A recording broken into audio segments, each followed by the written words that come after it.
Okay. Hi, Jim Hartley with Idaho Defense. Today I'm going to talk about some of my carry revolvers, the ones that I find most effective for self-defense and also out in the field. So I like to carry a variety of calibers. For the most part, the most all-around gun I like to work with is my Model 66 Smith. It's a stainless steel 5-inch barrel, custom work by Nelson Ford, gold bead front sight, full action job, chamfered cylinders, fully timed, radius trigger. I got grips that are designed to fit my hand properly. As we mentioned before on fit, how my knuckles should line up. The force of the gun should come through the wrist. Okay. Speed button is timed so I can actually reload the firearm quickly and get to it. That's one of my primary guns. This one is a 357 Magnum 38, which I like because I can go up to 357 Magnum if I want to go for a heavy game or a long distance, but I can also tune it down to plus P's or 38 specials for self-defense.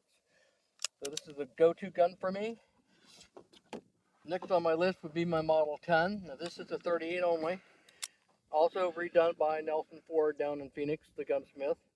So essentially everything's the same on this gun: radius trigger, fully timed action, timed speed button, straightened ejector rod. This one I like because it's hammerless, so we basically cut the spur off. It's a pre-96, which means I've got the spur on the hammer still, which gives me a better trigger job if I want to work the action. The Model 66 does not. It's a newer model.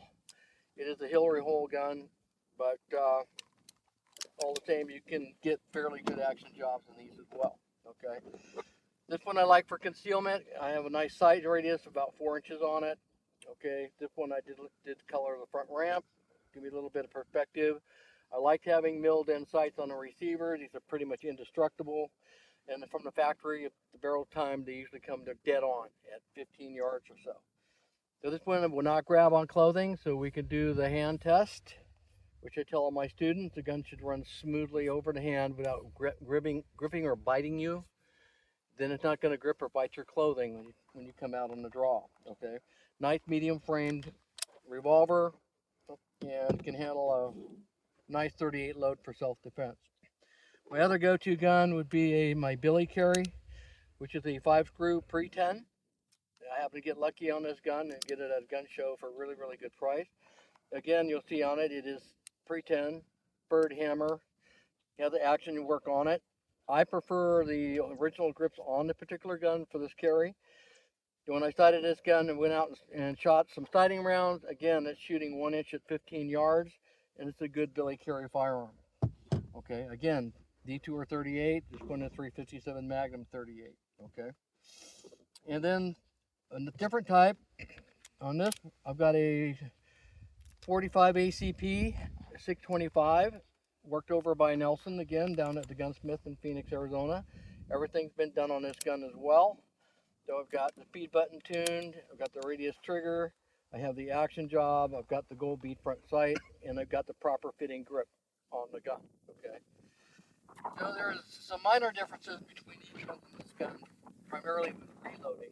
So on the 38s that I have, the Model 10, the Pre-10, and the 66, I can use a Safariland number 3 reloader. Okay. On this particular 625, it's designed to take moon clips. Okay. So what I like about moon clips is that they just slide right in the gun. Bang. It's a real quick reload and fairly easy to eject around, and gives you a quick reload with the next set of moon clips that you have in there. It's a little easier or faster to reload than it is to reload with the speed loaders. Okay. It's a heavier caliber, 230 grain, 45 ACP, and I prefer to use full moon clips, okay, on this particular firearm.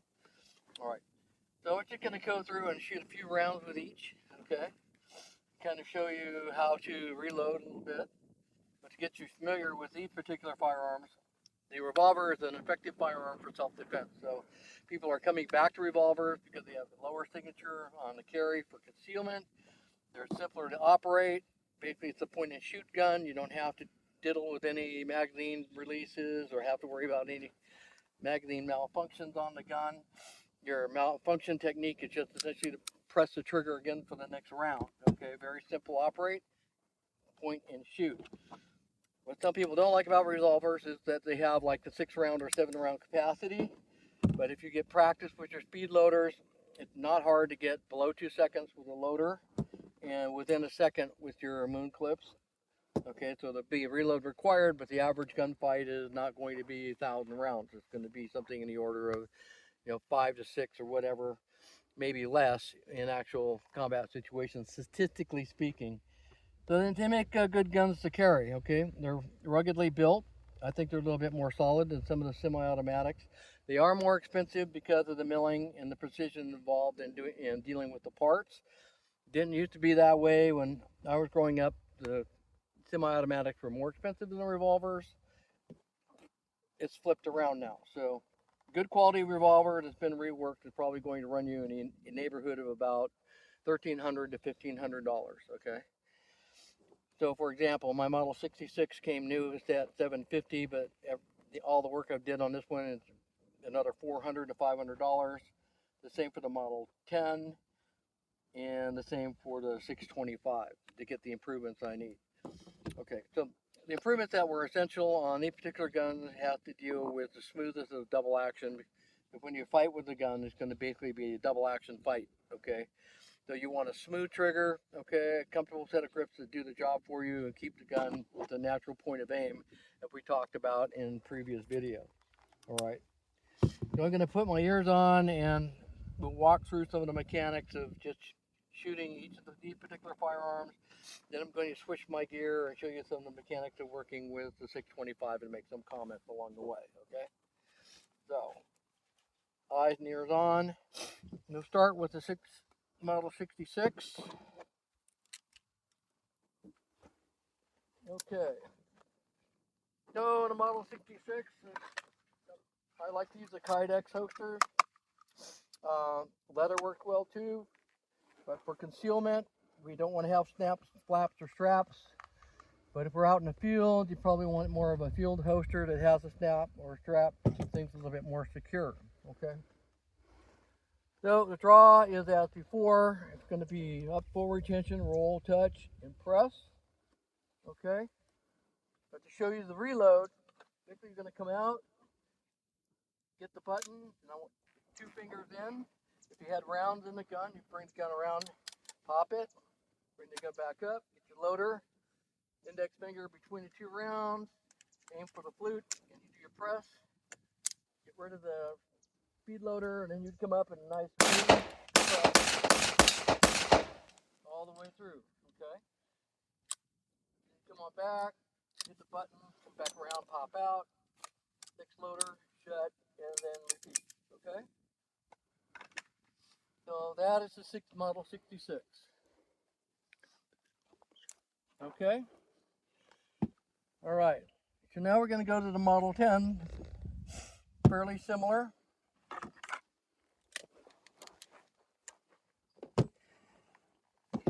So in the Model 10, I'm going to basically do the same exercise. Oh, that didn't work out too well.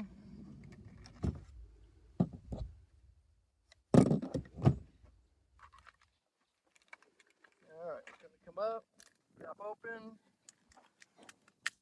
aim, flip, and come up.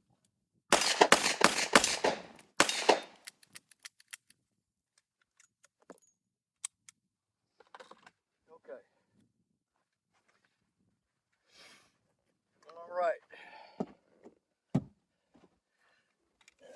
Grab some ammo. So that was the Model 10.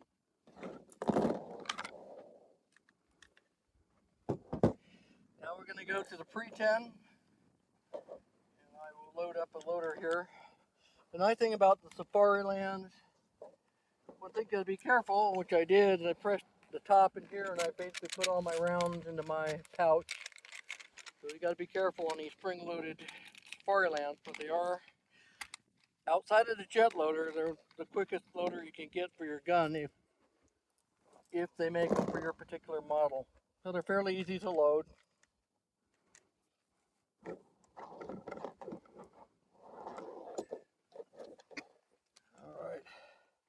Put them in the top like so. Take your palm and then you're going to push and twist. Carefully put them into your mag pouch. All right, now I get my Model 10. Okay. All right, so the mechanics are still the same. You're going to come on up, out, back, open. Get that thing lined up, press it, shut it, up,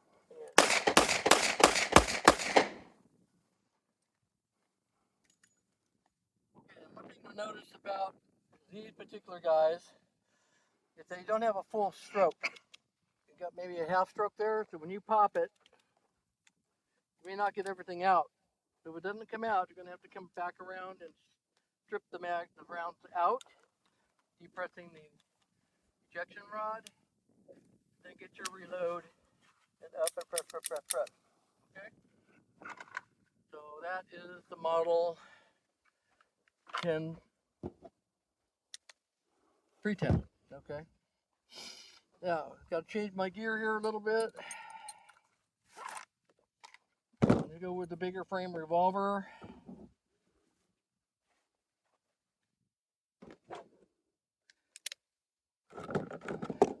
So,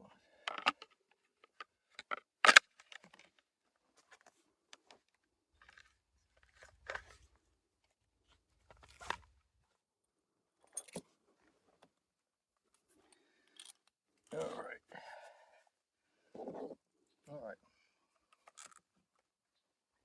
So usually what I do with these half moon or full moon clips, I'll have a bag of those as opposed to, I don't really have good loaders for those. The stem loaders work okay, a little stem that comes up, but unfortunately they don't always hold well. So you might want to use a bag instead to get to your loader. My thing about these is you can basically just drop it in, shut, and run the gun.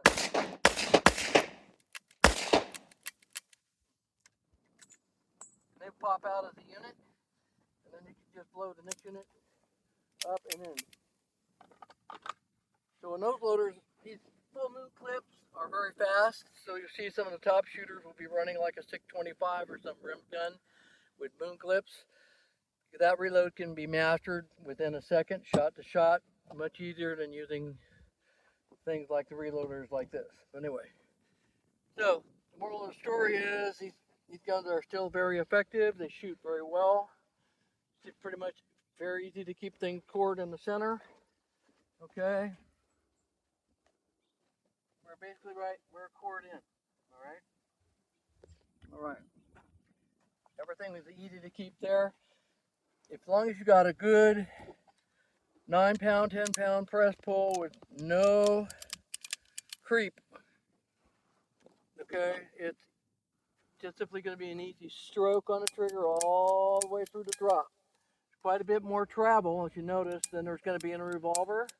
But as long as you keep it smooth, you stay right in there without any problem. And you can really build your speed quite a bit on the gun, okay? As always, we want to start with accuracy, and then we want to build speed, okay? So, these are in general the guns I carry for self-defense. The one I prefer to carry for self-defense would be either my Magnum or my 45, okay? If I have to go deep concealment, I'm going to run my pre-10, okay?